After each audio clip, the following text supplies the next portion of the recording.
Hi, and again, welcome to Left Side of the Aisle. I'm your host. My name's Larry Erickson, and for the next almost half hour, I'm going to be talking about some things that important, sort of ranting on about some things. I hope you'll find it interesting enough to listen to and maybe even respond to. If you do want to respond, you can do so by emailing me at my personal email. This is whoviating, whoviating at AOL.com. Again, my personal email.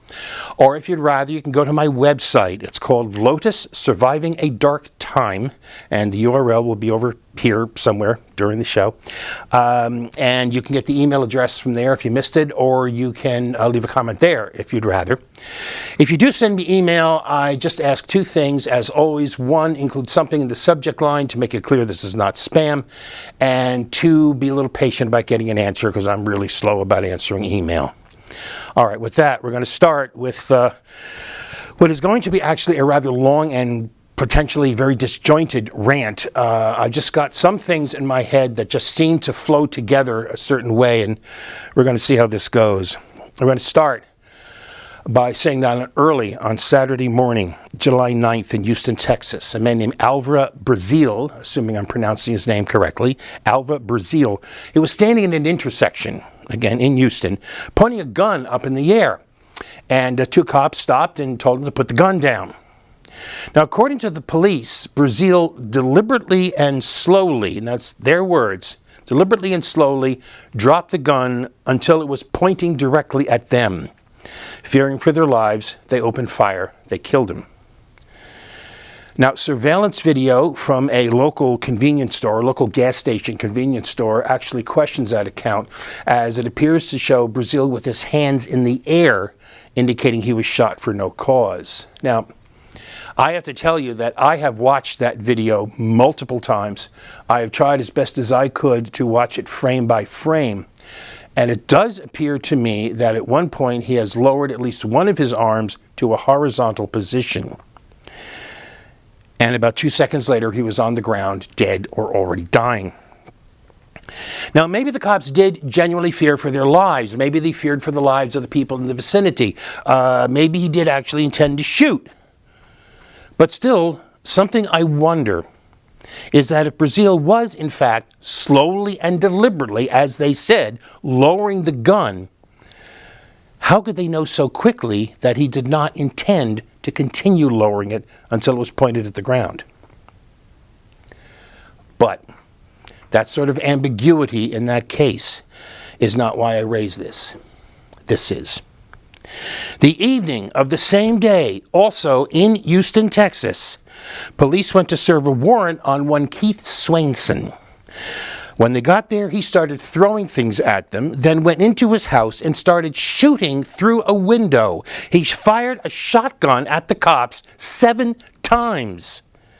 They fired back precisely once. And after a 7-hour standoff, complete with a SWAT team negotiator trying to talk him into giving himself up, they finally used tear gas to force him out, where he was arrested and sent for a psych evaluation. So let's sum up. Saturday morning in Houston, Texas, a black guy maybe points a gun at 2 cops who immediately fire multiple times, killing him. Saturday evening in Houston, a white guy throws stuff at cops and then shoots at them 7 times. They respond by spending 7 hours trying to talk him into giving himself up before using tear gas and not some SWAT team onslaught in order to get him. Thing is, takes those kind of incidents, take the comparison, take those different responses, and multiply them by tens, by hundreds, by thousands. Multiply them by the daily experiences of communities of color all across this nation. And ask yourself, do you really still wonder why, as Jonathan Capehart, he's a member of the editorial board of the Washington Post, do you really wonder why, as he put it, African Americans are terrified?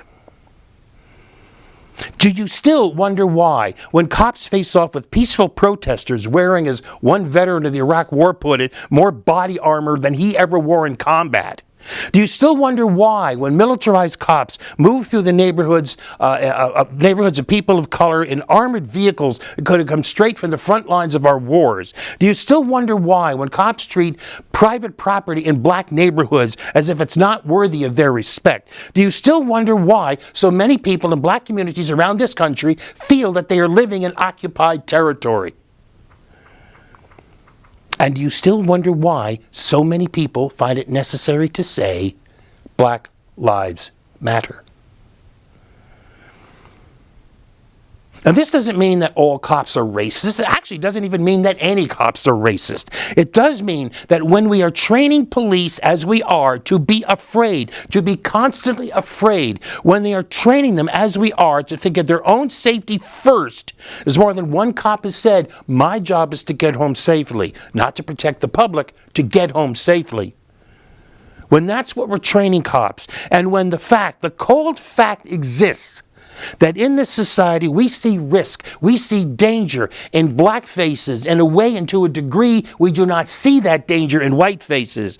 As long as that kind of thing doesn't change, then that difference in response, that difference that has led black Americans to be 2.5 times more likely to be shot and killed by cops than white Americans, that has led unarmed black Americans to be 5 times as more likely to be killed by cops as unarmed white Americans. As long as that training and as long as that assumption of criminality, of danger in black faces doesn't change, then that racially driven difference in response, that fear driven difference in response, that bigotry driven difference in response, that difference will persist until and unless we actively and consciously work to change it. Until we acknowledge, not just in rhetoric, but in practice, Black Lives Matter. Because that's how you should say that. That's how you should say it. That's how you should think of it. It's not Black Lives Matter, as if other lives mattered not as much or not at all. It's rather that Black Lives matter. Black lives have meaning. Black lives count for something. I can still remember back in the 60s, Jesse Jackson using a poem in public demonstrations, civil rights demonstrations, using a poem that was written in the 1950s and reciting lines and having people repeat back the lines. The poem is called I Am Somebody, and it had lines like, I may be poor, but I am somebody. I may be on welfare, but I am somebody. My clothes are different, my face is different, my hair is different, but I am somebody. I may be black, but I am somebody. I may be brown, but I am somebody. If you are white, if you are watching this and you are white, try for 1 second to understand what it must be like to feel the need to have to publicly say, to have to publicly declare that you have worth, that you have value, that you are somebody. Can you even imagine what that must be like? Can you even imagine what it's like for black parents to have sit their kids down and have the talk? Not the one about sex, no. The one about how to not get killed in an encounter with cops. Can you even understand what that must be like? And now we have 2 more names to add to the already too long list. Alton Sterling, killed by cops in Baton Rouge on July 5th. Philandro Castile, killed by cops in St. Paul, Minnesota on July 6th. 2 more, and yes, I will call them martyrs, sacrificed on the altar of bigotry and fear that too accurately characterizes our society and too often characterizes our police.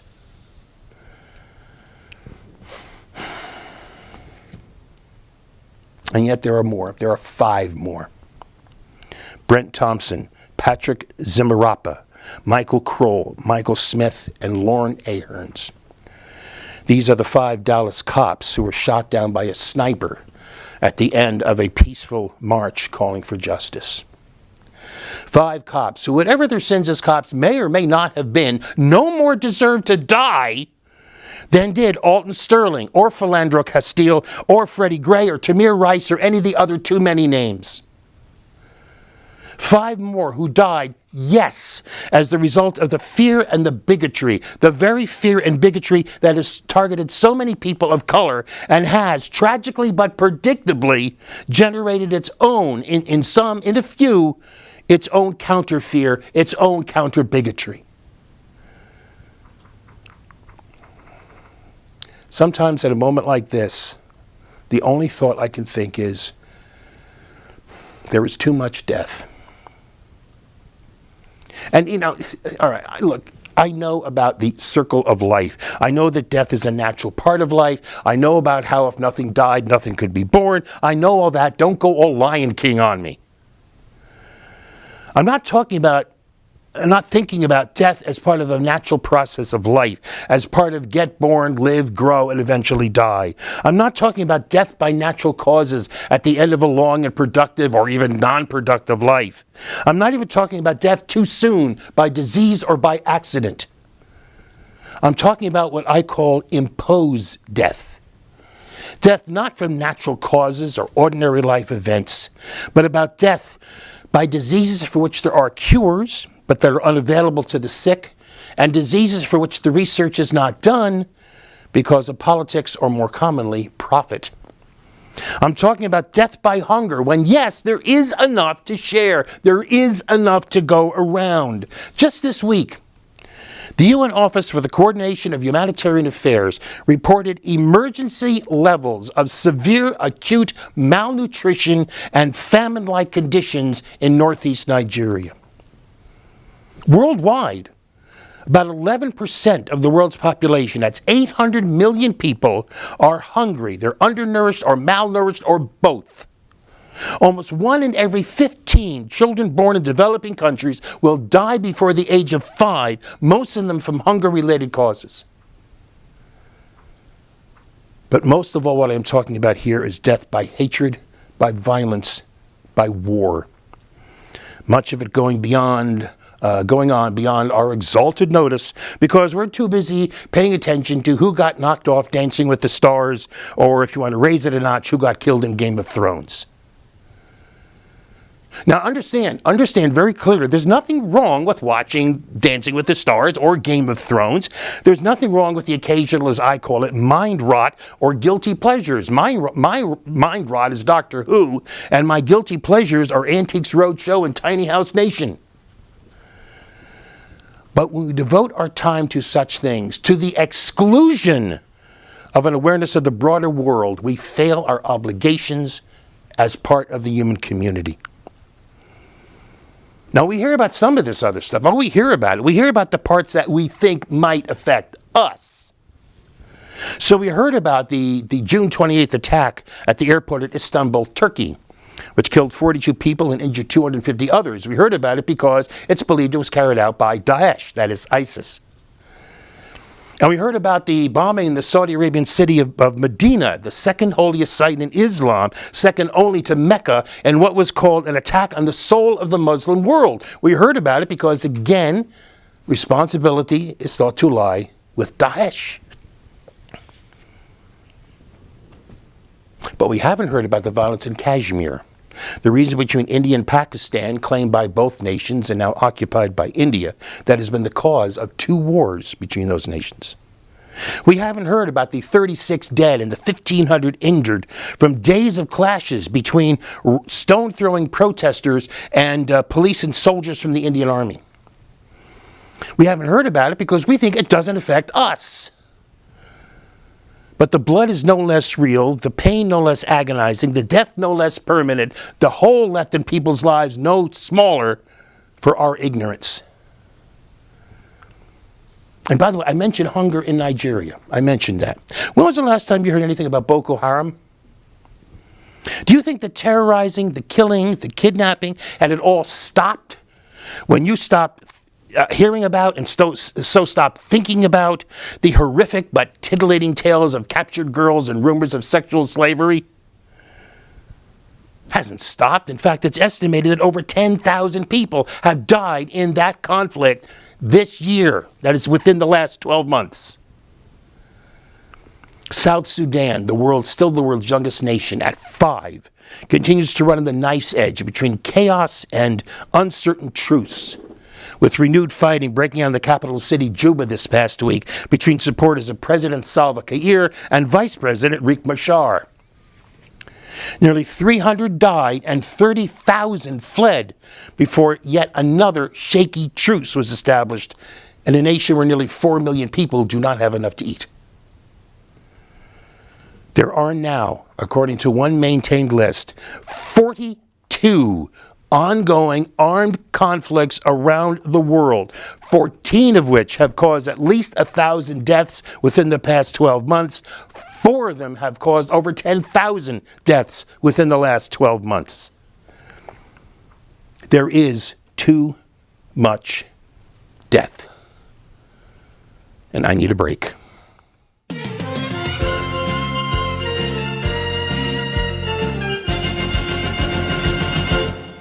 All right, and here we are back. I mentioned before the break that there are 4 ongoing conflicts in the world that have caused over 10,000 deaths in the last year, and that the Boko Haram insurgency in Nigeria is one of them. We are directly involved in the other 3, Afghanistan, Iraq, and Syria. The wars continue even as our interest has faded when it was no longer Americans doing a lot of dying. Afghanistan, this is the war that the magazine In These Times pointedly describes as the war we forgot to end, continues even as our attention has drifted away. According to the United Nations, 11,000 civilians were killed or wounded in 2015. That is the highest yearly total since the U.S. war started in 2001. And for all the talk about a U.S. withdrawal of troops, that withdrawal from Afghanistan is going slower and slower. In 2012, the amazing Mr. O promised to have all the troops out by the end of 2014. The fall of 2015, a year after they were all supposed to be gone, he was pledging that there would only be 5,500 left by the time he left office. And now that same thing has been raised again, where now he's saying that there will be 8,400 troops left in Afghanistan when he leaves office. And as for Iraq, as I keep telling you, watch this space. Iraq forces recently seized an airfield about 40 miles south of Mosul, which is the de facto capital of the self-proclaimed Islamic State. This is a victory, actually, which an Iraqi military official credited largely to the airstrikes and ground support rocket fire from coalition, which technically, essentially means American forces. In the wake of that advance, U.S. Secretary of War Ashton Carter announced that an additional 560 U.S. troops are going to Iraq, bringing the official total to nearly 4,700, and the unofficial total, which includes troops which for various reasons the Pentagon finds cause to not count, to about 6,000. And NBC News quoted Carter as saying that U.S. advisors are prepared to accompany Iraqi battalions as they advance on Mosul. An advance no doubt covered by airstrikes and supporting ground rocket fire from the non-combat coalition forces. One senior U.S. defense official was quoted as saying, "We've got to get into Qayyarah." That's the airfield. That's the name of the airfield that the Iraqis seized. "We've got to get into Qayyarah. We've got to understand what's there. We're just getting our feet on the ground there." Feet which I assume are not clad in boots because, no boots on the ground for us. When are they going to give up that lie about no boots on the ground? And by the way, I'll just remind you to expect more of this after, as I expect will happen, Hillary Clinton becomes president, because she is more of a hawk than Obama ever was.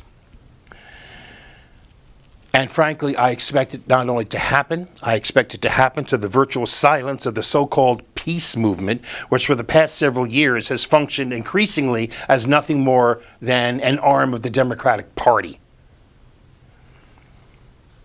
And the war in Iraq goes on and on and on. The first week in July was one of the bloodiest weeks in the entire war in Iraq. A truck bomb in Baghdad on July 3rd killed nearly 300 people in what could be the worst single attack since the war began. On July 7th, suicide bombers attempted to storm the Syed Mohammed bin Ali al-Hada Mosque. This is one of Iraq's main Shia shrines, which is located in the city of Balad, which is about 40 miles north of Baghdad. At least 40 people died in that attack. And we can expect more of this. In fact, there was more of this in various countries around the world at about the same time, marking the end of Ramadan. And frankly, we can expect it because this is what terrorist groups like Daesh do. They try to, if you will, shift the battlefield. They try to, as in this case, spark renewed sectarian war between Sunnis and Shiites. It's what groups like Daesh do when they are losing, which Daesh is. There is too much death, and there will be more. But even in the depths of this, there are those who stand up not for death, but for life, which actually brings us to one of our occasional features around here. We call it the Hero Award. The Hero Award is given as the occasion arises to someone who just does the right thing on a matter big or small. And this is a big one. Our hero is Naji Sheikh al-Baldawi of the town of Balad in Iraq. On July 7th, in the face of that terror attack on the Syed Mohammed shrine, he grabbed and held one of those Daesh suicide bombers, preventing the terrorists from getting into the mosque. The bomber set off his suicide vest, killing them both. But by his selfless act, al-Baldawi had saved dozens of lives, if not more. Naji Sheikh al-Baldawi, a name to be remembered with honor and that of a hero. All right, look, I've got to get away from this, start moving away from this. I'll do it with an item which is actually, it's still related to something I've been talking about, and it's another Hero Award. This one goes to an American woman living in London named Allison, whose last name I do not know because she's apparently keeping it private, which also means I have no picture of her, so this will have to do, and you'll see why in just a minute. One of the outgrowths of the war in Syria has been a flood of refugees seeking shelter from the storm of war. It has also led to various political crises in various European nations trying to deal with this influx of hundreds of thousands of needy people. An influx which has, no surprise, also generated its own upswell of xenophobia, of fear of foreigners, that has often expressed itself in outright racist terms. In the wake of the so-called Brexit vote, where a majority of voters in Britain voted to exit, to leave the European Union, there has been a 57% increase in reports of hate crimes. Many of those hate crimes directed against immigrants, many of them along the lines of, we voted to leave, so you get out. Allison, who despite being an immigrant, says she gets a pass because she's white and her first language is English, a pass which she points out only demonstrates the bigotry of the objections to the other immigrants. She came up with a simple and clear way to express support for immigrants and to express solidarity against racism. Wear a plain safety pin on you as a means of saying to immigrants, you are safe with me. It's just a little signal, she said. Just a little signal that shows people facing hate crimes that they are not alone and that their right to be in the UK is supported. Now, yes, this is a little thing. It's just a symbolic gesture, as people will say. But the fact is, symbols can have power. And I think this is a great symbol. And it's catching on. And it was a good idea.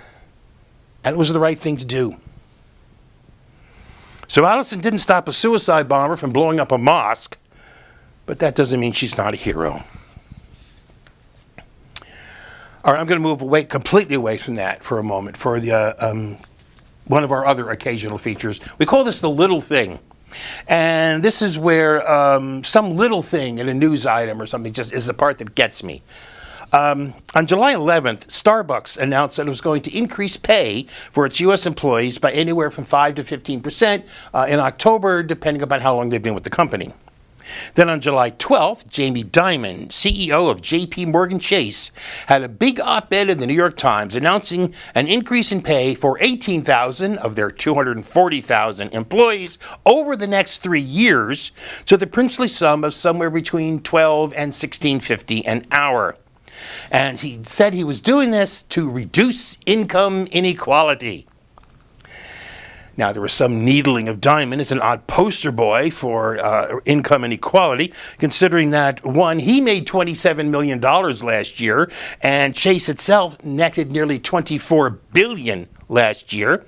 And the fact that by his time his raises go into effect, the state minimum wage in places where Chase has a lot of branches will be from $12 to $15 an hour, which means that his raises are only slightly above the legal minimum in those areas. But still, there is the little thing that nagged at me. News coverage tended to focus on these and other increases going on as being driven by market forces, by an increasing economy, by a tightening labor market. None of the mainstream coverage I saw even mentioned things like the campaign of Fight for 15 and other labor movements which have used protests, boycotts, and strikes to force retailers to raise wages and force state and local governments to raise their minimum wages. Are we truly supposed to think there's no connection? Are we truly supposed to think there was no connection between Fight for 15 and these increases in wages? Are we truly supposed to think there's no connection between these increases and the fact that Bernie Sanders supporters got a call for a $15 minimum wage put into the Democratic Party platform? Are we really supposed to think that wage increases come from the immutable laws of the market and the selfless generosity of such as Jamie Dimon? Is that what we're supposed to think? Yeah, well, according to our corporate media, apparently, yes, it is.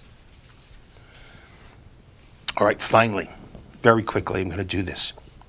Chelsea Manning, the war crimes whistleblower who is now in prison for 35 years for espionage, for the heinous crime of letting the American public know the nature of the war that we were pursuing in Iraq, tried to commit suicide recently. Chelsea Manning, who endured months of solitary confinement, which is considered torture under international standards, solitary confinement in an attempt to break her so she would testify against the government's real target, which was Julian Assange of WikiLeaks. Chelsea Manning proved herself stronger than the government ever thought, but apparently even she had a limit. Happily, she's okay now, and she describes herself as glad to be alive, and she is in our thoughts. All right, that's it for the week. I'm going to wrap up there. For the moment, you have the best week you possibly can. We will see you next week. As always, peace.